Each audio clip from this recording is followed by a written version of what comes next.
Hello friends, आज का जो लेक्चर है हमारा वो है नंबर सिस्टम। आज से हम 9th क्लास की सीरीज़ शुरू करने जा रहे हैं। 9th क्लास का मैथ। फर्दर सीरीज़ में आप एसएसटी, साइंस, कंप्यूटर वगैरह सभी सब्जेक्ट्स देखेंगे। तो आज का जो लेक्चर है हमारा वो है number system. Number system NCERT का चैप्टर 1 है। फर्दर वीडियोज़ में हम चैप्टर 2, चैप्टर 3 सभी कवर अप करेंगे। तो देरी ना करते हुए हम शुरू करते हैं चैप्टर 1। ठीक है, तो पहले इंट्रोडक्शन देख लेते हैं। नंबर्स होते क्या है? आज तक तो हमने सुना है नंबर होते क्या है? पिक्टोरियल रिप्रेजेंटेशन, मतलब कि एक लाइन की पिक्टोरियल रिप्रेजेंटेशन, ये ग्राफिकली वे में। तो इस लाइन पे हम क्या क्या रिप्रेजेंट कर सकते हैं? जैसे ये पॉइंट्स दिए होते हैं, तो ये रिप्रेजेंट किसको करते हैं? ये नंबर्स को रिप्रेजेंट करते हैं। इन नंबर्स की कैटेगरी में कौन कौन से नंबर आ सकते हैं? नेचुरल नंबर, या फिर होल नंबर, या फिर रेशनल नंबर, या फिर इरेशनल नंबर। तो ऐसे बहुत सारे नंबर्स आ सकते हैं। तो अभी पहले हम पढ़ते हैं नेचुरल नंबर्स।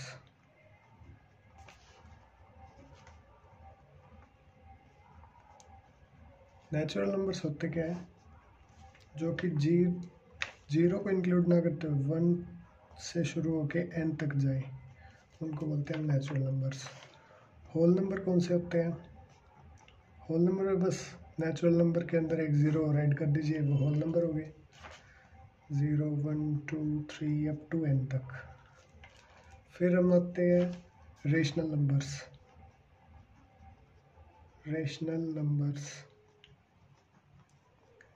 रेशनल नंबर्स कौन से होते हैं? जिनको हम p/q फॉर्म में लिख पाए, where q not equal to 0। जैसे कि एग्जांपल के तौर पे देख लीजिए 2/1 या फिर 1/2 एट्सेट्रा। फिर आते हैं हम इंटीजर्स। इंटीजर्स कौन से होते हैं? 0, 1, 2, 3 अप टू n तक। इसी तरीके से माइनस में भी -1, -2, -3 अप टू n तक, -n तक। ठीक है, ये होते हैं हमारे इंटीजर्स। और फिर देखते हैं हम इरेशनल नंबर। इरेशनल नंबर्स कौन से होते हैं? जो हम p/q फॉर्म में ना लिख पाए, not written in p/q form. जैसे कि देख लीजिए आप, पाई हो गया, या फिर √2 हो गया, √3 हो गया, √5 हो गया, जो प्राइम नंबर्स रूट के अंदर प्रेजेंट है। फिर देखते हैं हम, अब इतने नंबर्स बहुत काफ़ी है आपके लिए। फिर आगे देख लेते हैं हम रेशनल नंबर्स को ही कंटिन्यू करते हैं। रेशनल नंबर्स होते कौन से? जिनको हम p/q फॉर्म में लिख पाए। p/q फॉर्म में लिख पाए, जिनको लिख पाए उनको क्या बोलते हैं हम? Rational numbers. रेशनल नंबर, अभी एक क्वेश्चन देते हैं 9th क्लास में कि दो रेशनल नंबर्स के बीच में, मतलब दो नंबर्स के बीच में 5 या 10 रेशनल नंबर, जितने भी रेशनल नंबर निकालने हैं वो निकाल के बताइए। जैसे कि एग्जांपल लेते हैं हम, राइट 5 रेशनल नंबर्स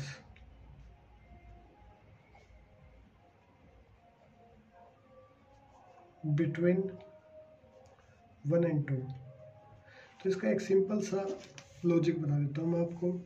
अगर 5 रेशनल नंबर बोले जाए, जितने भी n रेशनल नंबर बोले जाए, तो n+1 करके मल्टीप्लाई कर दीजिए और डिवाइड कर दीजिए इन दोनों नंबर के साथ। जैसे 5 बोले तो एक ऐड किया 5 में, 6/6, और इस साइड 2 × 6/6। तो ये कितना हो गया? 6/6। और ये कितना हो गया? 12/6। तो ये बीच के जो नंबर है लिख दीजिए, 7/6, 8/6, 9/6, 10/6 और 11/6। तो ये जो 5 नंबर्स आए हमारे, यही तो हमें चाहिए थे रेशनल नंबर्स। आउटपुट आ गया हमारा। ठीक है, तो इस तरीके से हम क्या निकालते हैं? रेशनल नंबर्स, दो नंबर के बीच में रेशनल नंबर्स। ठीक है, आई होप आप ये समझ गए होंगे। अब आगे देखते हैं हम irrational numbers. Irrational numbers, irrational number में क्या देखेंगे हम कि इरेशनल नंबर होते कौन से। पहले तो वो बताइए होते कौन से हैं। जैसे रूट टू प्राइम नंबर्स जो रूट के अंदर हो उनको बोलते हैं हम इरेशनल नंबर्स, ठीक है। या फिर पाई हो गया, तो ये होता है हमारे इरेशनल नंबर। इरेशनल नंबर किसने डिस्कवर किए थे? पाइथागोरस ने। तो इनकी पिक्टोरियल रिप्रेजेंटेशन दी थी उन्होंने, भाई लाइन पे रिप्रेजेंट करना, लाइन रिप्रेजेंटेशन। जैसे उनको रिप्रेजेंट कैसे करते थे, हम एक लाइन बनाई और उस पर रिप्रेजेंट कर दिया तो ये हमारे नंबर रिप्रेजेंट हो गए। इसी तरीके से अगर हम इनको रिप्रेजेंट करना चाहिए, इरेशनल नंबर्स को लाइन पे रिप्रेजेंट करना चाहिए, तो वो कैसे करेंगे? सिंपल तरीका है, एक लाइन खींचिए पहले। अगर रूट टू को रिप्रेजेंट करना है, जैसे फॉर एग्जांपल रूट टू को रिप्रेजेंट करना है, तो कैसे करेंगे? सिंपली लाइन खींचिए, ये हमारा ओरिजिन है, ये 1 डिस्टेंस, ये 2, ये 3, ऐसे ये -1, ये -2, एक ये डिस्टेंस गया। इधर स्केल रखिए आप स्केल से कीजिएगा, मैं तो वैसे ही कर रहा हूँ। ये इधर भी ये 1 डिस्टेंस हो गया, ये 1 डिस्टेंस हो गया। पाइथागोरस क्या होती है? हाइपोटेनियस का square is equal to perpendicular का स्क्वायर प्लस बेस का स्क्वायर। परपेंडिकुलर कौन सा है? ये वाला हमारा, और बेस कौन सा है? ये वाला है। तो ये वाली साइड हम निकाल पाएंगे इस थ्योरम से, पाइथागोरस थ्योरम से। इसको पाइथागोरस थ्योरम बोलते हैं। तो कैसे निकालेंगे? परपेंडिकुलर का स्क्वायर कितना है इधर? 1 का स्क्वायर 1 प्लस बेस कितना है 1 का square is equal to hypotenuse का स्क्वायर। तो कितना आ गया h? ये स्क्वायर इस साइड गया रूट 1 का स्क्वायर प्लस 1 का स्क्वायर, h आ गया √2। इसकी लेंथ कितनी होगी? √2। अब इधर कंपास रखिए और इधर पेंसिल की डॉट रखते हुए ऐसे लगा दीजिए आर्क। तो ये वाला जो पॉइंट आएगा वो क्या आएगा? हमारा √2 आएगा, ठीक है। ये वाला जो पॉइंट आएगा हमारा वो क्या आएगा? √2 वाला पॉइंट आएगा। अब अगर हम √3 को रिप्रेजेंट करें नंबर लाइन पे, तो वो कैसे कर पाएंगे? ये √2 आ गया, इधर परपेंडिकुलर डिस्टेंस लीजिए 1 का, ये 1 है। तो ये फिर से वही हाइपोटेनियस का square is equal to base का स्क्वायर प्लस परपेंडिकुलर का स्क्वायर। परपेंडिकुलर का स्क्वायर कितना है? 1 है। बेस कितना है? √2 है, इज इक्वल टू हाइपोटेनियस का स्क्वायर। तो ये कितना हो गया? √2 का स्क्वायर, रूट से स्क्वायर से रूट कैंसिल आउट हो गया, 2 + 1 का square. h is equal to √3। तो इसकी लेंथ कितनी आ गई? √3। तो वही बस इधर रख के टिप और ऐसे घुमा दीजिए, ये जो पॉइंट आएगा ये कौन सा पॉइंट हो जाएगा? √3 पॉइंट हो जाएगा। ऐसे ही फर्दर हम और निकाल सकते हैं। तो एक क्वेश्चन भी गिवन है, आई थिंक वो एक्सरसाइज 1.2 का 4th क्वेश्चन है आपका। तो वो उसमें क्या करना है हमें, ये ऐसे ऐसे करके आगे आगे घुमाते जाना है, ठीक है। आगे घुमाते जाएंगे तो एक ऐसा पॉइंट आ जाएगा घूम के उस मतलब वापस से इस एक्सिस को टच करे, तब तक हमें बनाना है। तो वो ये इसका ही फर्दर प्रोसीजर है, आगे से आगे बढ़ाते जाओ। √3 है, फिर √5 निकालिए, √7 निकालिए, ऐसे निकालते जाओ और आगे बढ़ते जाओ। तो वो क्वेश्चन इसी मेथड से सॉल्व होगा आपका, ठीक है। आई होप आपको ये समझ में आ गया होगा ये वाला कंसेप्ट। ये बहुत एसेंशियल है, इस पे क्वेश्चन आ जाते हैं, कई बार पूछ लेते हैं टीचर्स, और आगे भी आपके काम आएगा ये वाला कंसेप्ट, ठीक है। तो अब देखते हैं हम real numbers and their decimal expansions. Real number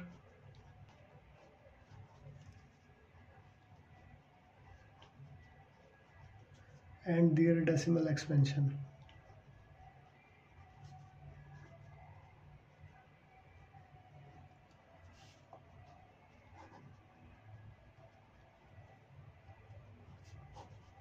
real numbers कौन से होते हैं? पहले तो आप ये बताइए रियल नंबर्स होते कौन से हैं? दिमाग में सोचिए, कुछ आया कुछ समझ में? रियल नंबर्स आपके वही नंबर्स होते हैं जो ये वाले जो नंबर्स अभी हमने पढ़े थे, ठीक है। और इमेजनरी एक आगे +1 में आपका कंसेप्ट आएगा कॉम्प्लेक्स नंबर्स। उसमें कौन कौन से आएंगे? Real numbers as well as imaginary numbers. Real numbers जो नंबर हम पढ़ते हैं उनको ही बोलते हैं हम रियल नंबर्स आज तक। इमेजनरी नंबर्स के साथ आयोटा नाम का एक सिंबल जुड़ जाता है, उसका जो रिप्रेजेंटेशन है वो ऐसे होता है, वो इमेजनरी नंबर्स के लिए होता है, ठीक है। बट हमें तो अभी रियल नंबर्स ही पढ़ने हैं क्योंकि 9th क्लास में तो है। अब देखते हैं हम डेसिमल एक्सपेंशंस। डेसिमल एक्सपेंशन कौन से? जैसे आपको दे दे p/q फॉर्म में बना के दे दे वो 10/3, इसका डेसिमल एक्सपेंशन करना हो तो वो कैसे करेंगे? उसका एक मेथड भी गिवन है आपकी एनसीईआरटी बुक में, तो वो देखते हुए आगे चलते हैं हम। तो वैसे ही इसको डिवाइड कर दीजिए। ये क्या है अपना 10, 3 से डिवाइड करना है तो 3 3 जा 9, 9 1, फिर पॉइंट लगाया इधर 0 ले ली, 3 9 1 पॉइंट लगाया, लगा रखा है 0, ऐसे चलता जाएगा ये, फिर भी आप लास्ट में 1 नहीं आएगा, ठीक है। और एक एग्जांपल और देखिए आप 7/8 का। इसमें देखिए तो 7 8 0.88 जा 64,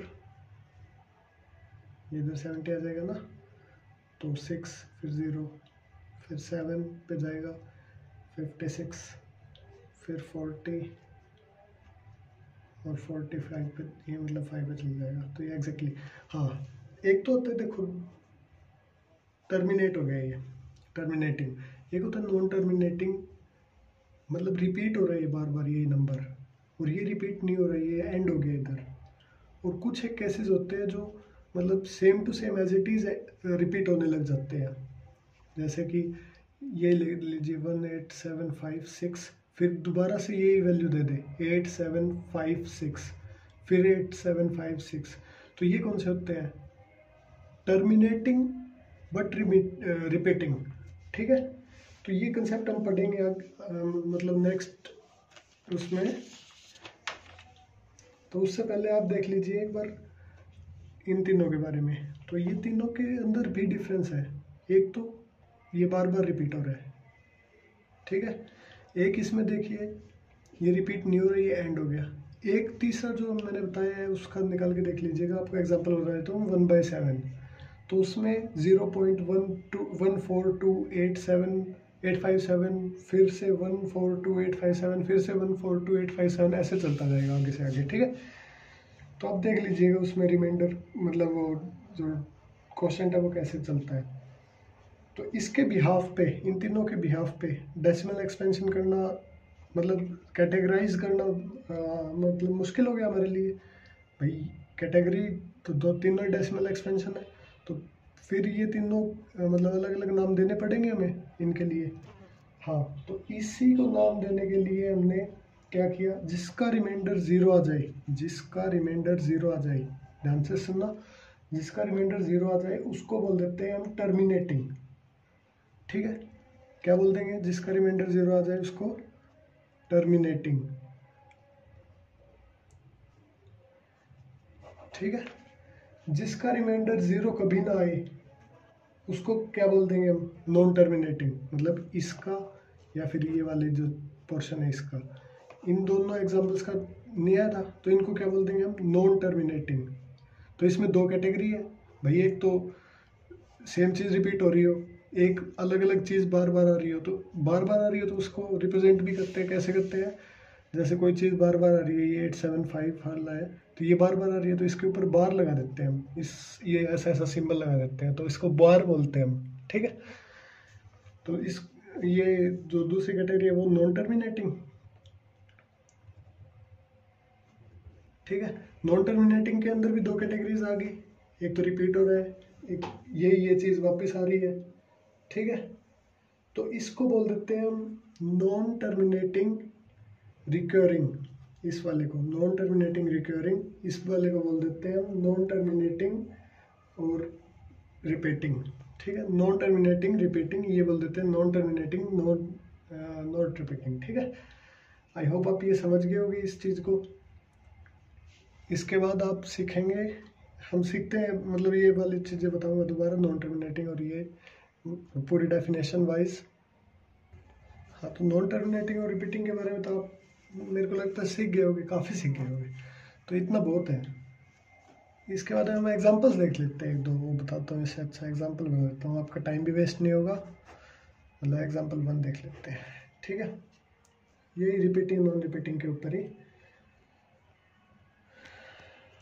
तो देखिए आप, शो करना में भाई रिपीटिंग है या नहीं रिपीटिंग है।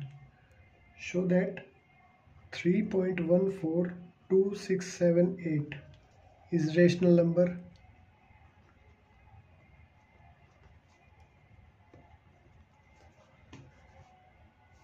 मतलब रेशनल नंबर्स कौन से होते हैं, जो पी बाई क्यू फॉर्म में लिख पाए। तो पी बाई क्यू फॉर्म में इसको लिखेंगे, लिखने की कोशिश करेंगे, तो कैसे लिख पाएंगे इसको। 314 ये मतलब डेसिमल जितने हैं 1 2 3 4 5 6 6 जीरोज लगा देते हैं, 1 2 3 4 5 6 2 6 7 8। ठीक है, तो ये कौन सा हो गया हमारा, टर्मिनेट नहीं होगा ये, मतलब एग्जैक्ट वैल्यू दे दी हमें, तो नॉन टर्मिनेटिंग वाली कंडीशन में आ गया ना ये, नॉन टर्मिनेटिंग रिकरिंग। ठीक है, और इसके बाद हम देखते हैं एक और एग्जांपल देख लेते हैं, एग्जांपल 2। 0.33333 मतलब यानी कि इसको लिखते हैं 0.3 बार लिख देते हैं, मैंने आपको बताया भी था, बार से रिप्रेजेंट कर देते हैं इसको। तो इसको एक्सप्रेस करें पी बाई क्यू फॉर्म में, तो कैसे करेंगे। तो क्वेश्चन सुन लीजिए आप पहले। Show that 0.3 bar can be expressed in the form of P by Q form, मतलब पी बाई क्यू फॉर्म में इसको रिप्रेजेंट कर सकते हैं या नहीं कर सकते। तो ये आपका एनसीईआरटी का एग्जाम्पल नंबर 7 है, एनसीईआरटी के हिसाब से एग्जाम्पल नंबर 7 है ये आपका, देख लीजिएगा उधर, क्वेश्चन पढ़ लीजिएगा। तो देखिए x इज इक्वल टू, हमारे पास 0.3 बार है, मतलब 0.3333 है अप टू n तक। तो कितनी कितनी डेसिमल प्लेसेस के बाद में एक्सपेंड हो रही है, एक डेसिमल प्लेस, यानी कि इसको दोनों तरफ 10 से मल्टीप्लाई कर देते हैं, 10x इज इक्वल टू 3.33 बार। ठीक है, इसके बाद में इसको हमने x मान रखा है, तो ये 0.333 बार वाले को x मान रखा है, तो 10x is equal to 3 plus x लिख सकते हैं हम। मतलब इसको ऐसे लिख सकते हैं, ये एक और स्टेप बीच का देख लीजिए आप, मैंने कैसे किया है। 10x is equal to 3 plus 0.333 ऐसे लिख सकता हूँ इसको। तो इस वाले 333 पार्ट वाले को हम x भी लिख सकते हैं, इक्वेशन 1 बना लो इसको x लिख सकते हैं, तो वही लिखा मैंने, x लिख दिया। तो x इस साइड जाएगा माइनस का, 9x इज इक्वल टू 3, तो x कितना आ गया हमारा 1/3। तो ये पी बाई क्यू फॉर्म में रिप्रेजेंट कर तो दिया हमने। ठीक है, एक और एग्जांपल देख लीजिए आप, एग्जांपल 3। अब दो डेसिमल प्लेसेस को रिप्रेजेंट करें, 1.27 बार, इसको पी बाई क्यू फॉर्म में रिप्रेजेंट करें, तो वही बस 2 डेसिमल प्लेस है तो 100x से मल्टीप्लाई कर देंगे, 3 डेसिमल प्लेस होगी तो 1000 से मल्टीप्लाई कर देंगे, तो इधर 100 से मल्टीप्लाई करते हैं। x इज इक्वल टू 1.27 बार, तो x को 100 से मल्टीप्लाई किया दोनों तरफ, 100x इज इक्वल टू 127.27 बार। ठीक है, इसके बाद में वही चीज़ हम 1.27 को क्या लिख सकते हैं, 1.27 बार को क्या लिख सकते हैं x, तो इसको स्प्लिट करते हैं, अलग अलग करते हैं, 126 प्लस 1.27 बार लिख सकता हूँ इसको मैं, इसमें ये ऐड कीजिए तो 126 प्लस 1 क्या हो गया 127, और ये बार वाला सीधा का सीधा ऐड हो गया। तो इस चीज़ को हम क्या लिख सकते हैं, x लिख सकते हैं, तो 100x is equal to 126 plus x, ये x उस साइड गया, 99x is equal to 126, x कितना आ गया हमारा 126/99 पी बाई क्यू फॉर्म है भी, है पी बाई क्यू फॉर्म में रिप्रेजेंट भी कर दिया हमने। तो ये तरीका है हमारा रिप्रेजेंट करने का पी बाई क्यू फॉर्म में, डेसिमल प्लेसेस को पी बाई क्यू फॉर्म में रिप्रेजेंट करने का तरीका है ये। ठीक है, अब आगे फर्दर आप देख लीजिएगा, 3 डेसिमल प्लेसेस का भी होगा। अगर आपको समझ में ना आए तो मेरे को कमेंट्स के ज़रिए आप बोल दीजिएगा, कोई भी डाउट हो आपका तो मैं सोल्व कर दूंगा उस पर, या तो वीडियो बना दूंगा या फिर आप सीधा कॉल कर लीजिएगा, कोई मैं नंबर प्रोवाइड कर दूंगा आपको। ठीक है, आई होप आपको ये समझ में आ गया होगा। इसके बाद एक और एग्जांपल देख लें अगर आपकी इच्छा हो तो। चलो ये वीडियो वैसे बहुत लंबी हो गई है, अगली वीडियो में देख लेंगे। Thank you. चैनल को सब्सक्राइब कर दीजिएगा, आपका चैनल है। Thank you.